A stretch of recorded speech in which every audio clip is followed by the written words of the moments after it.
Hello everyone, and welcome to my channel. I'd love it if you could leave a comment letting me know where you're listening from around the world. Also, don't forget to like and subscribe if you're enjoying this video. Story 1. It's been 8 years since my brother, Caleb, vanished in the woods near Taos, New Mexico. Everyone told me to move on. They said he got lost, maybe fell, maybe got caught in one of those sudden mountain storms that swallow hikers whole. But Caleb didn't get lost. We grew up in those woods. He knew every path, every sound, every trick of the wind through the trees. When the search teams gave up, I didn't. For years, I went back every summer, combing through the brush, calling his name into the empty green silence, hoping for an echo that never came. But last month, I went back for the last time. I don't even know what pulled me there. Maybe guilt. Maybe that small voice that whispers things you don't want to hear. The woods felt different this time. Heavier. The air had that coppery taste before a storm, though the sky was clear. I set up camp near the old logging trail where Caleb disappeared. The place hadn't changed. Same leaning pine, same dry creek bed. But it felt wrong, like the forest was holding its breath. That first night, the silence was brutal. No crickets, no frogs, no wind. Just the sound of my own breathing inside the tent. Too loud, too human. Around 3 a.m., I woke up without knowing why. My flashlight was beside me. I grabbed it. That's when I heard it. Ryan. It came from outside, soft, almost curious. My heart jumped so hard I thought I'd stop breathing. It was Caleb's voice. I would have known it anywhere. Same calm tone, same rhythm. Ryan, come here. He used to say it just like that when we were kids, when he wanted to show me something cool, like a lizard or a shed snake skin. But the way he said it now, there was something else in it. Something stretched and wrong. I unzipped the tent, just enough to peek out. The forest was pitch black, the kind of black that eats light. My flashlight flickered the moment I turned it on. The batteries were new, but the beam pulsed weakly, like the dark was swallowing it whole. Ryan. This time it came closer. Same voice, same tone. But underneath, there was a noise, a wet, dragging sound like someone walking barefoot through mud. I stepped outside, the flashlight trembling in my hand. The air was cold enough to sting my skin. I swept the light across the tree lean, heart hammering. And then I saw him. Caleb. Or something wearing Caleb. He stood just beyond the reach of the light. His clothes were in tatters, hanging off him like old paper. His eyes glowed faintly white, like fog glass catching the beam. And his mouth, God, his mouth was open too wide, too still, stretching at the edges like it had been torn that way. He smiled, slowly, too slowly. You left me here. His voice was cracked, echoing wrong, like two people speaking at once. My hand shook so hard the light stuttered over his face, and I wished it hadn't. His skin, it moved, like something was crawling just under it, pressing up against the flesh from inside. Caleb, I whispered. My voice didn't even sound like mine. He tilted his head, the motion jerky, insect-like. Then his face began to slide. The skin around his jaw shifted downward, peeling away as something pale and wet pushed through beneath. His cheekbones rippled. His eyes sank deeper until they vanished entirely into shadow. I stumbled backward, my boot catching on a root. I fell hard. the flashlight rolling from my hand. The beam spun wildly through the trees, and for a split second, I saw them. Shapes, dozens of them, standing just beyond the light, watching, all the same size, all with those faint, glowing eyes. The voice came again, only now it wasn't just one, it was many.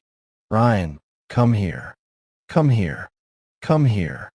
The words melted into each other, overlapping, whispering, pleading. I ran. I don't even remember picking up the light.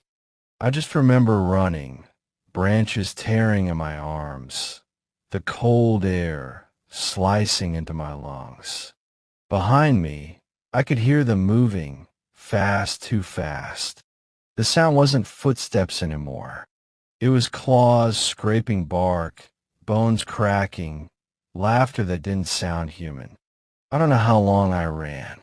When I saw the ranger station lights through the trees, I nearly collapsed. I banged on the door until someone opened it. I must have looked insane, covered in dirt, bleeding, shaking. They called in a team to check my campsite. When they came back, one of them looked pale, like he'd seen a ghost. He said there were human footprints all around my tent, fresh ones, but beside them were deer tracks. Only they weren't right. The spacing was off. The ranger said it looked like whatever it was had been walking upright. They told me not to worry. Probably animals. Probably my mind playing tricks after all those years of grief. But I know what I saw. I know that thing wasn't my brother. I left everything behind, tent, gear, everything. And I'll never go back. Sometimes late at night, when I can't sleep, I hear it again. Not outside, not in the woods, inside my head. Ryan, come here. I tell myself it's just a memory, a leftover echo of guilt and loss. But sometimes, I swear I hear something moving on the porch. Slow steps, scratching. If you ever hear someone you love calling your name from the dark, don't answer. It might sound like them. It might even look like them. But whatever it is, it's not human anymore. And it never was. Story 2. I've been driving trucks for nearly 20 years, hauling freight from Ontario all the way up to the northern borders of Alberta. You learn a lot on the road. How to stay awake through the dead of night, how to read the sky before a storm, and, most importantly, how to trust your gut. But nothing in all those years prepared me for what happened on Route 34 that winter night. It was mid-December, deep in the kind of cold that bites through steel. The snow wasn't falling. It was drifting, slow and soundless, like ash from some faraway fire. The world outside my windshield was white and dead quiet. My radio had gone silent 3 hours back, and even the hum of the engine felt distant, like it was afraid to make too much noise. Somewhere around 2 a.m., my headlights caught movement on the shoulder, a shape flailing in the snow. At first, I thought it was an elk or a lost hiker. As I got closer, I realized it was a man. He was waving both arms like he was drowning. His clothes were ripped, hanging off him like old rags, and his skin looked gray under the headlights. He wasn't wearing shoes, just bare, frostbitten feet pressed into the snow. I slowed down and rolled down my window. He staggered up to the cab, eyes hollow and desperate, and rasped out one word. Help! His voice sounded like dry leaves being crushed. I could barely hear it over the engine. Against my better judgment, I unlocked the door and helped him climb inside. He was light, frighteningly light, like there was nothing under that skin but bones. The first thing that hit me was the smell. It wasn't just bad. It was wrong, like roadkill that had been sitting out for weeks, mixed with something chemical, metallic. I gagged and tried to keep my breathing shallow. "You okay, buddy?" I asked. "You get lost out here?" He didn't answer, just stared out the windshield, his lips moving silently. I tried again. "Where are you coming from?" "Nothing." Then, in a low mutter, he started speaking, not in English, but in Cree, I think. I couldn't understand a word, but his voice didn't sound human anymore. It had this depth to it, like there were two people talking through the same mouth. "Hey," I said, my heart thudding. "Do you need a hospital or—" He turned his head toward me, so suddenly that I flinched. And then, clear as day, he said in perfect English, "You should have kept driving." My mouth went dry. I felt my fingers tighten around the steering wheel. "What did you say?" I whispered. He smiled. His lips cracked when he did, blood running down his chin. Then he started to shake. At first, I thought he was having a seizure, but then I heard it, the sound of bones snapping. His arms lengthened with wet pops, the sleeves tearing open. His shoulders twisted backward with a sound that made my stomach churn.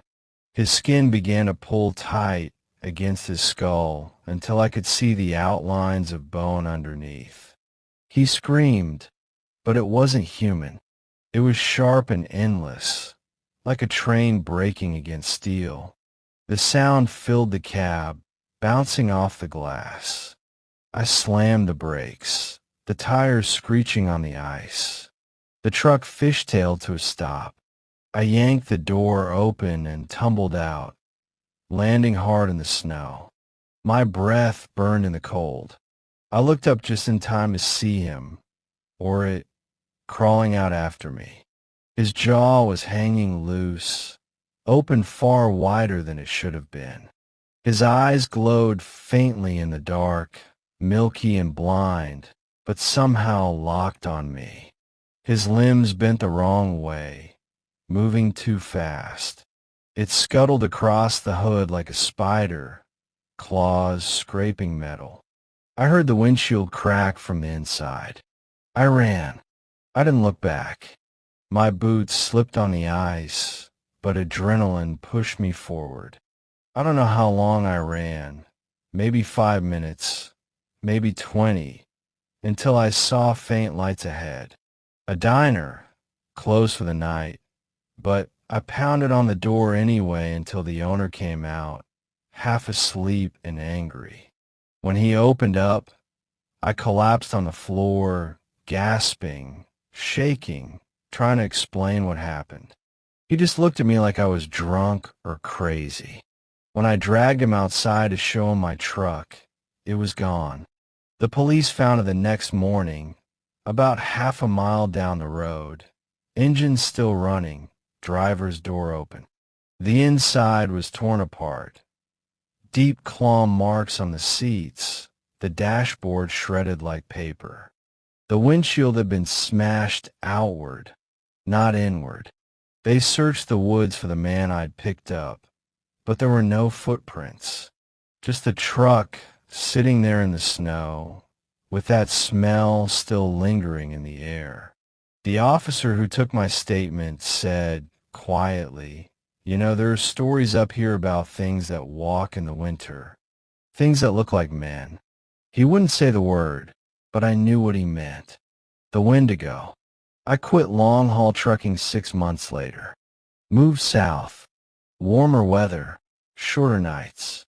But sometimes in winter, when the wind rattles the windows just right, I swear I can hear that scream again, the one that doesn't end. And there are nights I wake up from a dead sleep with that smell on my nose. Rotten meat. And the sound of fingernails scraping against glass. Story 3. I used to think I'd seen everything. Burning cars, twisted wrecks on the highway, houses lit up like torches in the desert night. When you work as a volunteer firefighter in rural Arizona long enough, nothing surprises you anymore. That's what I used to believe until that night in July. The storm had rolled in from the mountains without warning. The desert sky, usually clear and still, was boiling with black clouds and streaks of white lightning that hit the ground like flashes from a war zone. Wind carried sand so thick it scraped against the truck windows like 1,000 knives. We were half an hour from the station when the call came in. A woman's voice, screaming for help. The dispatcher said she was calling from a Navajo settlement, 20 miles into the desert.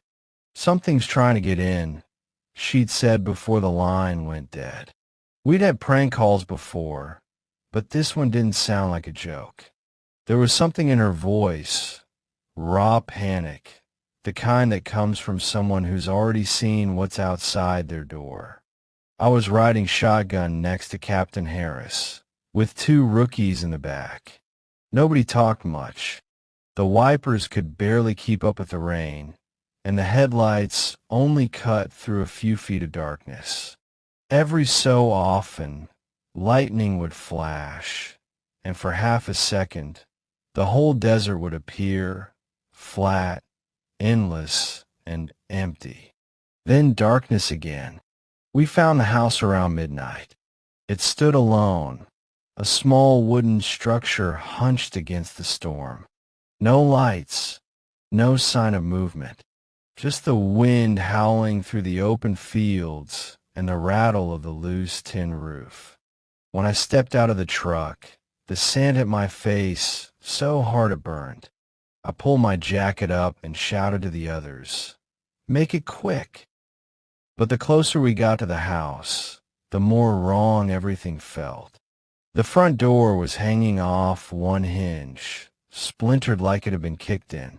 The wood wasn't just cracked, it was clawed, long, deep grooves, as if someone had dragged steel talons across it. Inside, the house smelled like copper and rot. The air was hot and wet, even though the storm was howling outside. Our flashlights cut through the dark. Broken furniture, shattered plates, a table flipped on its side. No sign of the woman. "Search the rooms," Harris ordered, but his voice trembled slightly. I went down the hallway, shining my light along the walls. More claw marks, scratches higher than any human could reach. The wind outside screamed like something alive, pressing against the cracked windows. Then we heard it, a voice, a woman's voice, faint at first. "Help me." It came from the back room. We followed the sound, our boots creaking against the warped floorboards. The closer we got, the louder it became. "Please, help me," she cried again, a little stronger now. We reached the bathroom door. The sound was coming from behind it.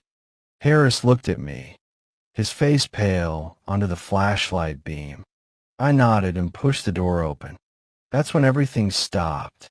The flashlight trembled in my hand as I saw her, crouched in the bathtub, naked, shivering, her skin pale as moonlight. But it wasn't right. Her arms were too long, her shoulders too high, her head tilted at an impossible angle. And her eyes, God help me, her eyes were black. No whites, no pupils, just pure darkness. She smiled when she saw us. "Ma'am," Harris whispered, stepping forward. But the smile didn't fade. And then, in the quiet hum between thunderclaps, we heard it again, her voice. But it wasn't coming from her mouth. It came from under her, from the darkness in the tub. "Help me," it whispered again. "Please." Her lips didn't move. The sound was deeper now, like 2 voices tangled together, echoing from inside the walls. I don't remember dropping my flashlight, but it hit the ground, rolled, and the beam caught her feet. Her skin looked like it had been pulled too tight over her bones, stretched until it almost tore. And her fingers, Christ, her fingers were bending backward. She stood up, slow and twitching, her head jerking side to side like a puppet on tangled strings. "Don't leave me," the voice said, and this time her mouth opened wide, too wide, splitting the corners of her cheeks. That broke us. We ran. Harris shoved the rookies ahead of him, and I slammed the door so hard the frame cracked. The voice followed us down the hallway, crawling up the walls, whispering things that weren't words anymore. When we reached the truck, Harris was fumbling with the keys. His hands wouldn't stop shaking. "Go," I yelled. "Drive." As we pulled away, I made the mistake of looking back. Lightning flashed, and in that split second of light, I saw her standing outside the house, motionless, her body twitching in little spasms, her arms hanging too long by her sides. The rain didn't touch her. She was watching us. We didn't speak on the drive back. Nobody wanted to. The next morning, the police went out there. They found no woman, no blood, no body. Just deep, barefoot tracks leading away from the house. Bare feet, small at first, then growing larger, heavier, like something had changed shape mid-step. The tracks went on for half a mile, and then just stopped. They said maybe it was the storm that the sand filled them in. But I don't buy that. I quit 2 weeks later. Couldn't sleep. Every time lightning flashed through my window, I'd see her in the light. Those black eyes, that smile. Sometimes I swear I still hear that voice, whispering through the static when it rains. People around here say the desert holds old things, things that walk in borrowed skin. That night, I saw one of them. I didn't see a woman. I saw a skinwalker.